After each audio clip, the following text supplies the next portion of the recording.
वालेकुम, मैं हूँ आपकी होस्ट हुरिया अली और आप देख रहे हैं let's complete each other with एज के मैट्रिमनी। नाज़रीन, एज के मैट्रिमनी क्या है? एक सवाल आपके जहन में आता होगा कि हम लोग इस तरह से इंटरव्यूज़ कंडक्ट करते हैं, ऑनलाइन हम लोग लोगों से बातचीत करते हैं, तो एज के मैट्रिमनी बेसिकली है क्या? तो मैं आपको बताती चलूँ कि एज के मैट्रिमनी एक ऑनलाइन पोर्टल है जो कि एक्सक्लूसिव सर्विसेज प्रोवाइड करता है अपने मेम्बर्स को, और यहाँ पे मैच मेकिंग होती है दो कंपैटिबल कपल्स की, तो द कंपैटिबल मैचेस की। आप शहर के किसी भी कोने में बैठे हैं, आप अपने घर से सिर्फ एक क्लिक के ज़रिए अपनी बेटी का दामाद ढूंढ सकते हैं, अपनी बहन के लिए शौहर ढूंढ सकते हैं, या अपने भाई के लिए भाभी ढूंढ सकते हैं। तो प्लीज़ विज़िट करें www.hkmatrimony.com। तो नाज़रीन, आज चलते हैं हम अपने इंटरव्यू के सेशन की तरफ, और हम लोग जो ऑनलाइन इंटरव्यू सेशंस कंडक्ट कर रहे हैं बेसिकली हम लोग लोगों की अवेयरनेस के लिए कर रहे हैं कि कुछ लोग अवेयर नहीं है कि बाकी लोगों का क्या परसेप्शन है, हमारी सोसाइटी का क्या परसेप्शन है, हमारी सोसाइटी क्या परसेप्शन रखती है कुछ टॉपिक्स के ऊपर। तो हमारे ही इंटरव्यूज़ कंडक्ट करने का मकसद सिर्फ इतना सा है कि लोगों तक अवेयरनेस पहुँचे, लोगों को पता चले कि आजकल हमारी सोसाइटी जो है, हमारा जो यूथ है, हमारी जो मदर्स हैं, वो क्या सोचती हैं, वो किस हद तक पहुँच गई हैं। तो आज हमारे साथ एक बहुत प्यारी सी गेस्ट मौजूद हैं जिन्होंने जो कि एक सोशल वर्कर हैं, जो एक राइटर हैं, एक ऑथर हैं, और इन्होंने अपनी तीन बच्चों के साथ अपनी एक कैरियर लाइफ को बहुत आगे तक पहुंचाया, और बहुत मेहनत से ये इनिशिएटिव लिया कि ये किसी ऑफिस नहीं गई बल्कि घर से बैठ के इन्होंने अपना काम किया। और जो आज हमने गेस्ट बुलाई हैं, उन ये इसलिए बुलाई गई हैं कि इनकी बेटी की शादी है, और हम जानना चाहते हैं कि एक माँ की क्या फीलिंग्स होती हैं जब उनकी बेटी की शादी होने लगती है, तो वो कैसा फ़ील करती हैं, उनको कैसा लगता है कि उनकी बेटी जब चली जाएगी, या उनके दिलों में क्या एहसासात होते हैं उनकी बच्चों के चले जाने पर, उनकी बेटी के चले जाने पर, कि घर पे क्या फ़र्क पड़ता है। तो हम ये सब कुछ जानेंगे अपनी एक प्यारी सी गेस्ट से, शिजीन के पास से। तो हम चलते हैं उनकी तरफ और उनसे बात करते हैं कि क्या वो महसूस करेंगी अपनी बेटी के जाने पर उदासी, और क्या उनको ये चीज़ फ़ील होगी कि उनकी बेटी चली गई और उनका घर सूना हो गया। तो आइए जानते हैं अपनी प्यारी सी गेस्ट शिरीन सुना बेबा सुना साहिबा नहीं से। होगा। अब मुझे बड़ी उम्मीदें हैं, मेरे बच्चे हमेशा बीच में आते रहते हैं और इसी तरह वो आते जाते रहा करेंगे and we will start a new life. और मुझे बल्कि मशवरे दिए जा रहे थे कि उनसे कहना, क्योंकि ये पहली बच्ची ऐसी होगी जो इसी शहर में होगी, तो अच्छा। It will be a really new experience for me, because अब तक तो जितने बच्चे हैं वो बाहर ही गए, तो बाहर सेटल्ड है, उसकी एक और किस्म की है कि जब वो साल में 1-2 महीने आते हैं और पूरा पूरा मेरे साथ रहते हैं। सो otherwise during the rest of the year I don't have them. लेकिन हम हर रात को 9:30 बजे अपनी एक फैमिली मीटिंग करते हैं, so we are basically very much together. अब ये जो यहाँ होगा, मुझे यही कहा जा रहा है कि आप उनके साथ क्लियर कर लेना कि हफ्ते में एक दफा वो जरूर डिनर यहाँ करें या ब्रेकफास्ट यहाँ करें। तो मैं नहीं करना चाहती ऐसे। I want them to start their own beautiful new life and I want them to make their own rules about it, you know. मसलन मुझे याद है कि जब मैं न्यूली मैरिड थी तो हम लोग मियाँ वाली थे, मेरे husband was an air force officer, तो हम मियाँ वाली में थे और अम्मी को सब कहते रहते थे कि आपकी बेटी की जब से शादी हुई है ये तो मुड़ के वापस आई ही नहीं। हाँ, मतलब देखो, during the week the couple is working. आप लोगों की वैसी वर्किंग आवर्स बहुत ही ज्यादा है।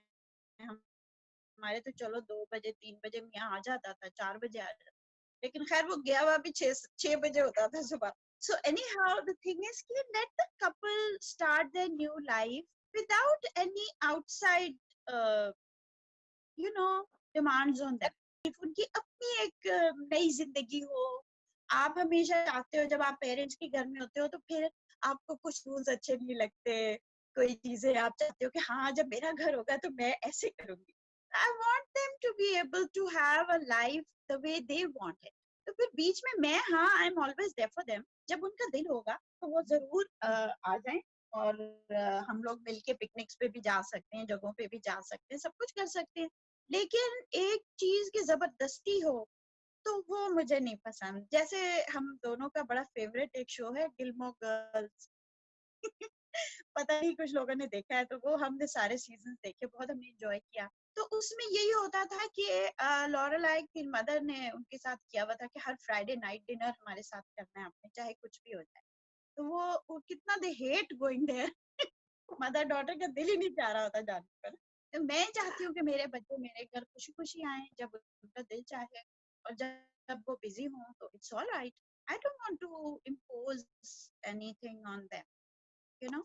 जैसा कि आप जानती हैं कि हम एक ऑनलाइन मैट्रिमनी पोर्टल के थ्रू आपसे ये इंटरव्यू कंडक्ट कर रहे हैं, तो हम जानना चाहेंगे कि आपका क्या ख़्याल है इस ऑनलाइन पोर्टल के बारे में, जो ऑनलाइन शादियाँ हो रही हैं, ऑनलाइन रिश्ते हो रहे हैं, मतलब कि एक आप एक शहर में बैठे हुए हैं और एक बंदा दूसरे शहर में बैठा हुआ है, और फिर भी ये प्रपोजल्स और ये शादियाँ वगैरह हो रही हैं, जबकि पॉसिबल नहीं है कि आप अगर ये फैसिलिटी ना हो, टेक्नोलॉजी की फैसिलिटी ना हो, ऑनलाइन फैसिलिटी ना हो, तो ये मेरा नहीं ख्याल कि ये इतना ईजी है कि एक अरेंज मैरिज जो है वो फ़िक्स की जाए एक शहर से लेके दूसरे शहर तक।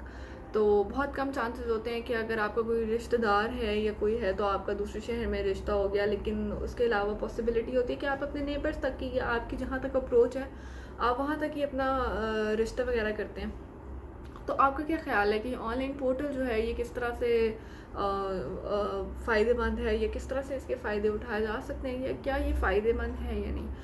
क्योंकि हमारी सोसाइटी में हमारी लोगों के परसेप्शन जो है ना वो अभी तक भी यही है कि एतमाद नहीं करते, यकीन नहीं करते, और इस तरह के बहुत से मसले क्रिएट होते हैं। लेकिन मैं आपसे जानना चाहूँगी कि क्या फ़ायदे हैं, क्योंकि जिस तरह से हमारी सीईओ ने ये स्टार्ट किया, एक बहुत यंग एज में इन्होंने स्टार्ट किया है, इनिशिएटिव लिया है कि उन्होंने एक यंग एज में एक मैट्रिमनी पोर्टल स्टार्ट किया है, और काफ़ी ये इनका डेटा जो है हमारा काफ़ी सिक्योर रहता है, और काफ़ी एक ट्रस्टवर्दी ऑर्गेनाइजेशन है, और बहुत ही मेहनत से इन्होंने इसको आगे तक पहुंचाया और बड़ी कामयाबी इसमें हासिल की है। तो कुछ हम आपसे भी जानना चाहेंगे कि ऑनलाइन पोर्टल्स के क्या फ़ायदे। It's a very positive thing कि आप लोग बीच में आए हुए हैं, so you will make sure कि कुछ तो स्क्रीनिंग करेंगे ना आप, जो भी कैंडिडेट्स होंगे और उनको आप आपस में मिलाएंगे, तो आप उनकी थोड़ी सी बैकग्राउंड चेक करेंगे, ठीक है। जबकि नॉर्मली एक पर्सन इंडिविजुअली जब किसी से ऑनलाइन मिलता है, तो उसको वो बैकग्राउंड चेक उतना ही कर सकता है जितना वो दिखाना चाहता है। आपका अच्छा आइडिया है, and let's see how it progresses. It's a very good idea, basically it's a good idea. आप खुद एक बहुत अच्छी राइटर हैं, ऑथर हैं, और काफ़ी सक्सेस आपने अपनी लाइफ में गेन की है, काफ़ी प्रोग्रेस किया है। तो अब माशाल्लाह से आगे आपके बच्चे भी बहुत ज़्यादा सक्सेसफुल हैं और अपना काम कर रहे हैं, और स्पेशली आपकी बेटी वालिया जो हैं उन्होंने भी ड्रामा सीरियल में भी काम किया है। तो कैसा लगता है कि जब आपको आपके बच्चों के नाम से और आपके बच्चों की पहचान से आपको पहचाना जाए कि ओह शी इज़ वालियाज़ मदर, और लुक शी इज़ वालियाज़ मदर, तो आपको कैसा लगता है कि कैसी फीलिंग आती है आपको उस टाइम पे अपनी बच्चों की सक्सेस पे? Very proud of it. I feel very happy. um, I know I have seen her whole you know उसके स्टेप बाय स्टेप किस तरह वो इस पॉइंट तक पहुंची है कि मैं अब उसकी वजह से पहचाननी जा रही हूँ। तो ये मेरे लिए बहुत फख्र की बात है, बहुत खुशी की बात है। लेकिन at the same time we all try to be very grounded, और एज अ पेरेंट भी देखिए, फेम और फॉर्चून ये दोनों चीजें जो है ना, ये आनी जानी चीजें होती हैं, और इन चीजों का आज है कल नहीं है, कुछ भी हो सकता है। फेम आपको पूरा पूरा अपने अंदर डाल दे, और फिर एक दिन आए और आप फेम आपके पास ना हो, एंड देन यू रियलाइज कि मेरी तो अपनी जिंदगी ही कुछ नहीं थी, बची ही कुछ नहीं, क्योंकि आपने अपनी सारी जिंदगी कुर्बान कर दिया उस फेम के पीछे या उस फॉर्चून के पीछे। So I am very strong believer in the strength of your own personality and your character, and this is the most important thing. ये सब चीजें, हर चीज अल्लाह के हाथ में। सो बेशक। Basically as a human being we have to be very strong, and that is the aspect जो मैं देखती हूँ मेरे बच्चों में, ये चीज चाहिए through it all. I am as a parent, I am, हालांकि मैं स्टेप बैक किया होता है, लेकिन आई एम ऑब्जर्विंग कि अच्छा ये है, बल्कि मेरा हमारा रिवर्स है।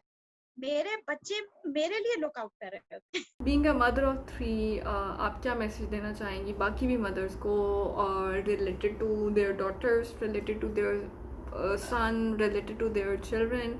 आप कुछ मैसेज कन्वे करना चाहेंगी और मदर्स के लिए भी? देखेंगे कि एक छोटी सी मुर्गी है ना, वो अपने चूजे को बचाने के लिए शेर के सामने भी खड़ी हो जाएगी और वो उसे आगे नहीं हटेगी।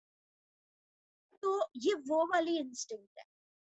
तो इसमें ये हो रहा है कि आजकल के ज़माने में जब हम वर्किंग वुमेन हो रहे हैं, हम हर किस्म के मदर्स ने अपने ऊपर और भी रोब बहुत सारे चढ़ाए हुए हैं, तो उसके अंदर मदरहुड को मेंटेन करना होता है। It is a conscious effort.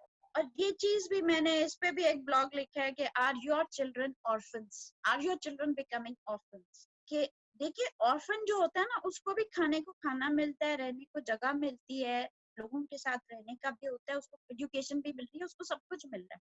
What is the difference that is between N orphan and you and your child? एक बच्चा जिसके पास पेरेंट्स हैं, ये डिफरेंस है कि पेरेंट उसको अटेंशन दे।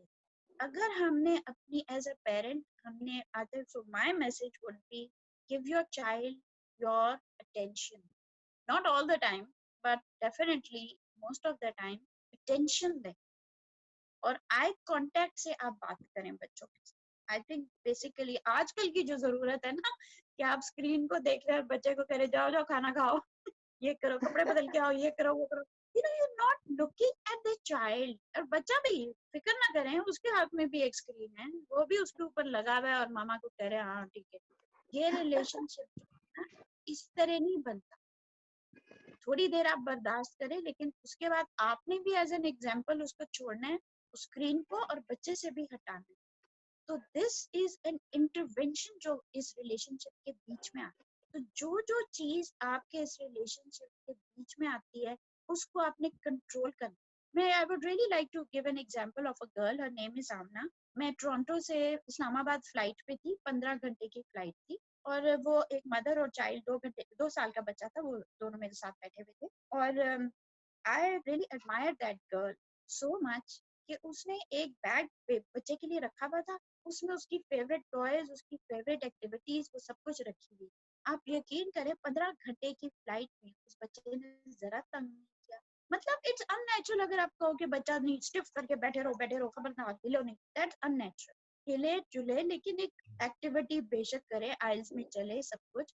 और ज्यादा स्क्रीन पे भी उसने नहीं रखा। जब जरा वो परेशान होता, 15-20 मिनट बाद उसका सोने का टाइम, उसको खाने की चीजें घर से वो लाई हुई थी उसके लिए, वो उसको दे रही थी, उसकी फेवरेट टॉयज दे रही थी, उसका रीडिंग टाइम था, उसका ईटिंग टाइम था, उसका स्लीपिंग टाइम था। So the mother was giving the child the attention that the child needed at the time that the child needed it. And so there was no problem. 15 hours just flew by with no problem at all. तो माँ predict करती है कि अच्छा अब उसको इस चीज की जरूरत होगी, मैं उसको पहले से दे, बजाय इसके कि बेचारा जब चीखे मारेगा तो तब आप गिलेंगे। बहुत अच्छा लगा आपसे बात करके। जाते जाते मैं कहूँगी कि एक आखिरी मैसेज एज के मैट्रिमनी के लिए आप कुछ देना चाहेंगी? I think it's a good thing, and good thing that you have started, and it's the need of the hour. आजकल बहुत ज्यादा लोग, जैसे मैं ब्राइडल प्रोजेक्ट्स करती हूँ, everybody wants me also to help that, मैंने आपसे पहले भी बताया था। तो I think it's a very good thing. I have all my, you have all my best wishes for it. मेरी तरफ से आपके लिए बहुत दुआएं हैं एंड बेस्ट विशेस हैं, and I hope you all really prosper well with it. और नाज़रीन, यहाँ वक्त ख़त्म होता है हमारे इंटरव्यू का। बहुत अच्छा लगा हमें शिरीन गरबा साहिबा से बात करके, बहुत ही मज़े की उन्होंने हमारे साथ चिट चैट की और बहुत मज़ा आया उनसे बात करके। मदर और डॉटर रिलेशन पे भी उन्होंने बात की। अगर आपको ये इंटरव्यू पसंद आया तो प्लीज़ लाइक करें और सब्सक्राइब करें हमारा page. All the links are given in the description below. Thank you so much. अल्लाह हाफ़िज़।